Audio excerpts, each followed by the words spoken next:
குட்டி செல்லங்களா, இன்னைக்கு 1 2 3 சொல்லிக்கிட்டே ஃப்ரூட்ஸை கவுண்ட் பண்ணி பாப்போமா? 1, இதுல ஒரே ஒரு கிவி ஃப்ரூட் தான் இருக்கு. 2, இதுல 2 செரி பழம் இருக்கு. 3, இதுல 3 ஸ்ட்ராபெரி இருக்கு. 4, இதுல 4 மாம்பழம் இருக்கு. 5, இதுல 5 வாழைப்பழம் இருக்கு. 6, இதுல 6 ஆப்பிள் பழங்கள் இருக்கு. 7, இதுல 7 சப்போட்டா பழம் இருக்கு.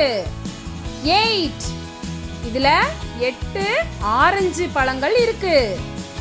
9, இதுல 9 தக்காளி பழம் இருக்கு. 10, இதுல 10 எலுமிச்சம்பழம் இருக்கு. டாடா, சப்ஸ்கிரைப்.